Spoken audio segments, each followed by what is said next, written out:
Ingat Glodok? Orang biasanya ingat barang elektronik. Tempat ini diramaikan oleh orang-orang yang berburu barang elektronik, mulai dari VCD bajakan sampai alat rumah tangga. Sedari dulu, Glodok memang penuh hiruk-pikuk aktivitas ekonomi. Sejarahnya tak bisa lepas dari orang-orang Tionghoa yang kerap dicap spesialis dunia perdagangan. Banyak orang Tionghoa berdatangan pada masa awal Batavia dibangun oleh Kongsi Dagang Verinik de Oostindische Compagnie (VOC).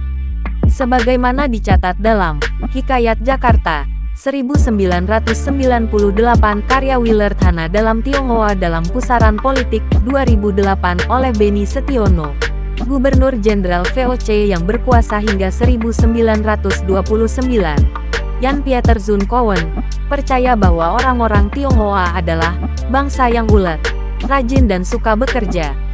Tak ada tenaga yang lebih cocok untuk tujuan kita atau yang dapat dikerahkan dengan sama mudahnya selain orang Tionghoa. Maka, tak heran banyak komunitas orang Tionghoa kemudian tinggal di sekitar selatan benteng Belanda. Meski identik dengan orang-orang Tionghoa, nama Glodok sendiri bukanlah nama Tionghoa.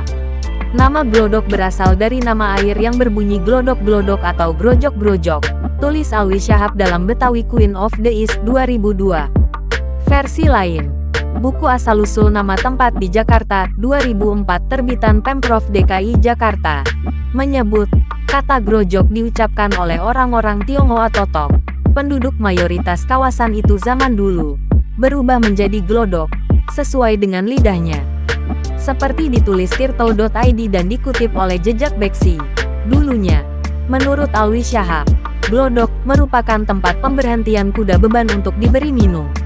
Menurut buku asal-usul nama tempat di Jakarta, di sana zaman dulu terdapat semacam waduk penampungan air dari Kali Ciliwung, yang dibangun pada 1670. Adolf Haken dalam tempat-tempat bersejarah di Jakarta, 2016 dengan merujuk kronik Kai Bali Dai Sich Kronik Tionghoa di Batavia, yang disusun abad 18, menyebut, sekitar tahun 1650. Letnan Tionghoa Guo Sun Guan mendirikan sebuah kelenteng untuk menghormati Guan Yin di daerah Glodok.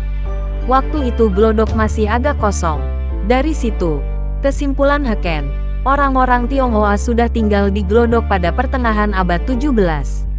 Sebagai kawasan luar tembok benteng Batavia, di daerah Glodok pernah didirikan sebuah benteng kecil dari tanah Credoute untuk mengantisipasi serangan dari Mataram atau Banten. Menurut Ensiklopedia Jakarta, Culture dan Heritage 2005 pada 1630 sudah ada benteng Buren, yang pernah dinamai Hollandia dan Battenberg, di sana. Menurut Haken, lokasi benteng yang tak bersisa itu tak jauh dari kompleks pertokoan Glodok Plaza. Pada abad berikutnya, tepatnya Oktober tahun 1740, menjadi tahun buram penuh darah bagi orang-orang Tionghoa. Mereka dianggap sumber masalah sosial di sekitar kota Batavia oleh orang-orang Belanda. Serdadu-serdadu VOC membunuhi orang-orang Tionghoa dan kemudian terjadi pemberontakan di utara Jawa. Ketika itu Gubernur Jenderal VOC dijabat Adrian Falkenir. Setelah Baron van Imhoff menjadi Gubernur Jenderal di Batavia, warga etnis Tionghoa dipusatkan di satu tempat di luar benteng kota yang sekarang disebut Glodok, tulis Hembing Wijaya Kusuma dalam Pembantaian Massal 1740, Tragedi Berdarah Angke, 2005. Di Glodok, mereka membuat bangunan yang lebih kuat dibanding sebelumnya. Daerah ini kemudian punya pasar nan ramai, dan pelabuhan pun letaknya tak begitu jauh dari Glodok. Kawasan Glodok dan sekitar akhirnya menjadi daerah pecinan Chinatown di Batavia dan menjadi sentra perdagangan selama lebih dari 200 tahun. Menurut Alwi Syahab, pada 1950-an dan 1960-an, sebagian besar uang beredar di kawasan Glodok. Sampai pertengahan 1960-an, Glodok, bersama Pasar Baru, merupakan pusat perdagangan dolar gelap. Kala itu pemerintahan Soekarno menutup pintu terhadap Amerika Serikat.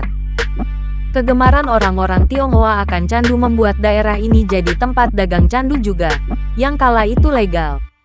Fitri Gozali dalam Dari Batavia Menuju Jakarta, 2004 menyebut daerah Glodok adalah pusat peredaran candu di Batavia. Tak jauh dari kawasan dagang Glodok, terdapat penjara kolonial bernama Stravinriting Glodok. Penjara ini mulai dibangun pada 1743. Penjara itu sempat digunakan untuk menahan orang-orang Tionghoa saja.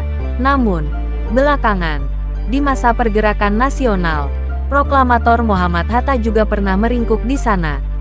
Ketika musik rock and roll yang ngak-ngik-ngok dilarang oleh Soekarno, Kus bersaudara juga pernah mendekam di sana karena membawakan lagu The Beatles.